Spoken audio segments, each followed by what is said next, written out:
teremos uma democracia capenga, a presidenta apresentou esse decreto 8243, que cria o Plano Nacional de Participação Social. E eu convoco, independente da movimentação eleitoral ou política, os setores progressistas desse país, de esquerda, para, diante da reação da direita, dizer: esse é um avanço, porque quem ficar contra isso e se reivindicar progressista está na contramão da história.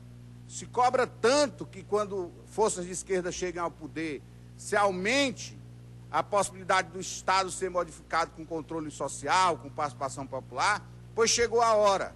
Nós não podemos recuar, pelo contrário, temos que avançar com essa proposta. E eu vou ler um artigo que é bem esclarecedor do presidente nacional do PT, Rui Falcão, sobre o tema. O Brasil completará 30 anos de restauração da democracia em março de 2015. Nessas 3 décadas, a democracia já proporcionou melhorias concretas na vida dos brasileiros e brasileiras e contribuiu de maneira decisiva para a redução da desigualdade social.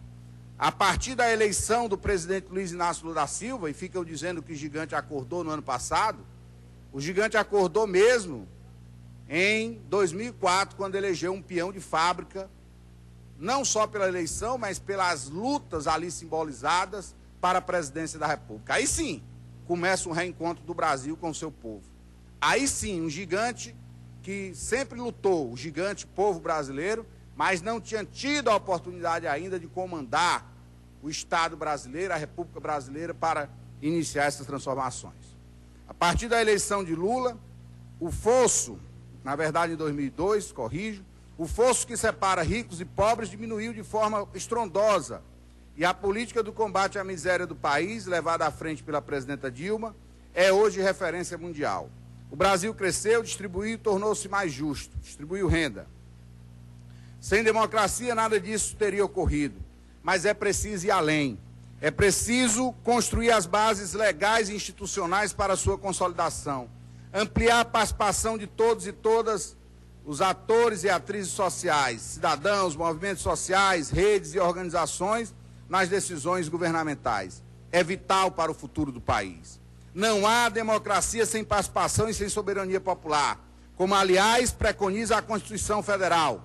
Todo poder emana do povo, que o exerce indiretamente por representantes eleitos ou diretamente nos termos desta Constituição, Constituição da República Brasileira. Não haverá avanço da democracia no Brasil se não for ampliado o espaço público de participação. Ao Estado democrático não é dado o direito de se omitir. Cabe a ele propor leis e medidas institucionais para garantir a participação da sociedade. Mais que isso, é preciso que o Estado garanta uma participação equânime de todos os segmentos sociais, independentemente do seu poder econômico, político ou social.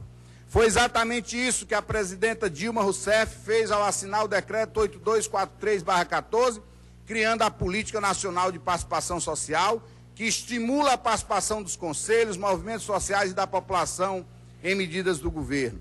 O objetivo da lei é promover a participação social na formulação e acompanhamento, monitoramento e avaliação das políticas públicas, além de prever canais de articulação da sociedade com as 3 instâncias do governo federal, estadual e municipal. Não há democracia e amadurecimento de uma nação sem participação da sociedade.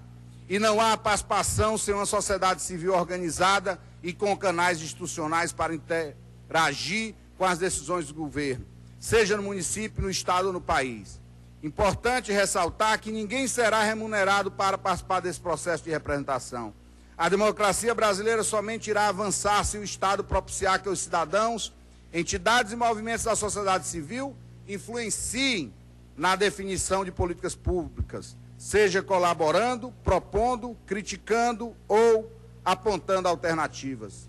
Segundo o decreto assinado pela presidenta, considera-se sociedade civil, os cidadãos, os coletivos, os movimentos sociais institucionalizados ou não institucionalizados, suas redes e suas organizações. Todos e todas podem participar. É inadiável que a transparência e a participação passem a integrar o cotidiano de todos os órgãos e instâncias do governo.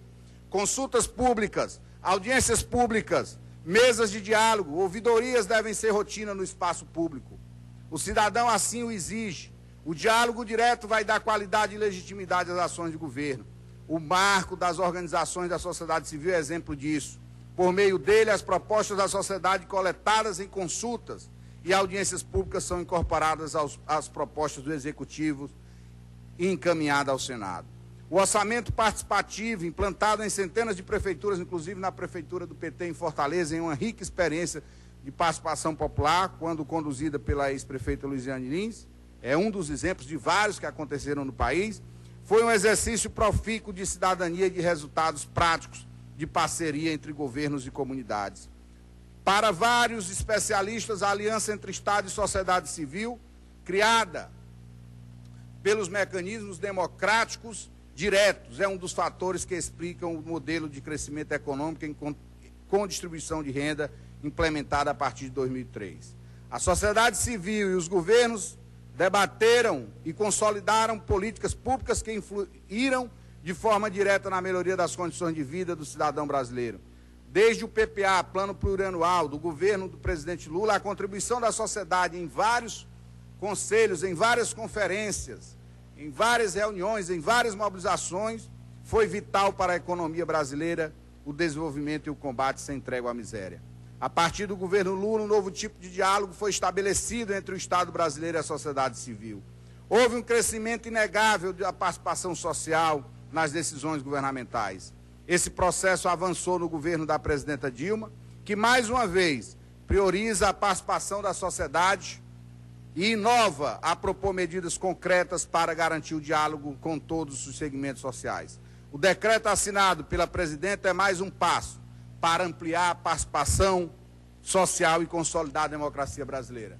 Talvez, eu não tenho dúvida, que com a política de combate à pobreza e à miséria nesse país, do ponto de vista institucional, do ponto de vista da democratização do Estado, casado com a reforma política, e por isso que eu chamo a atenção dos meus companheiros e companheiras e do povo brasileiro, dos que se reivindicam socialistas, progressistas, de esquerda, humanistas, democratas desse país, essa tenha sido uma das medidas mais avançadas do ponto de vista de mexer na estrutura do poder, do ponto de vista de dar voz e vez ao povo, e por isso, tamanha reação das elites, tamanha reação dos poderosos, que sempre se encastelaram no poder, sem querer nunca ouvir as vozes das ruas, sempre, infelizmente, em algumas horas, esses conservadores dizendo falar pelo povo. Portanto, essa é uma medida importante, senhor presidente. Eu agradeço a tolerância que, junto com a reforma política, vai, com certeza, e só vai acontecer com pressão popular, virá uma página da nossa história e nós vamos construir um Brasil mais justo, democrático, fraterno e com participação do nosso povo, porque sem essa participação, essas transformações não avançarão. Muito obrigado, era isso que a gente tinha a dizer no tempo de liderança do Partido dos Trabalhadores e das Trabalhadoras.